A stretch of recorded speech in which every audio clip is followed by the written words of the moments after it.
4 দিনেই শেষ হয়েছে অ্যাশেজের দ্বিতীয় টেস্ট। ইংল্যান্ডকে 8 উইকেটে বিশাল ব্যবধানে হারিয়ে সিরিজে 2-0 ব্যবধানে এগিয়ে গেল অস্ট্রেলিয়া। বোলিং ও ব্যাটিংয়ে জ্বলে ওঠায় ম্যাচসেরা হয়েছেন মিচেল স্টার্ক।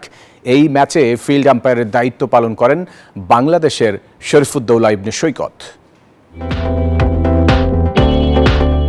মর্যাদার অ্যাশেজে ইংল্যান্ডের বিপক্ষে দ্বিতীয় টেস্টেও দাপটে জয় অস্ট্রেলিয়ার। ব্রিসবেনে যেন থ্রি লায়ন্সদের পাত্তাই দেয়নি অজিরা। বোলিংয়ের পর ব্যাট হাতেও জ্বলে ওঠায় একতরফা জয় পেয়েছে স্টিভেন স্মিথের দল।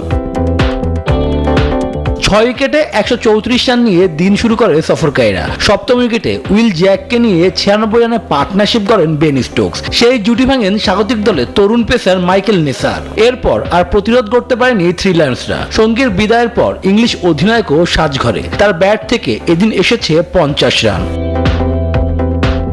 শেষ পর্যন্ত সফরকারীদের ইনিংস গুটিয়ে যায় 241 রানে। অজি পেসার নেসার নেন 5 উইকেট। মিচেল স্টার্ক ও স্কট বোল্যান্ড দুটি করে উইকেট দখল করেন। ম্যাচ জিততে অস্ট্রেলিয়ার প্রয়োজন পড়ে মাত্র 65 রান। 2 উইকেট হারিয়ে তারা নির্দিষ্ট লক্ষ্যে পৌঁছে যায়। স্বাগতিক অধিনায়ক স্মিথ মাত্র 9 বলে 23 রানের ইনিংস খেলেন। পরাজিত দলের হয়ে গ্যাস অ্যাটকিনসন নেন 2 উইকেট। এর আগে ইংল্যান্ড তাদের প্রথম ইনিংসে সংগ্রহ করে 334 রান। জবাবে অস্ট্রেলিয়ার ইনিংস গুটিয়ে যায় 511 রানে। সিরিজের তৃতীয় বক্সিং ডে টেস্ট বড়দিনের পর 26 ডিসেম্বর মেলবোর্নে অনুষ্ঠিত হবে সেই ম্যাচ। শুভদেবনাথ, নিউজ 24।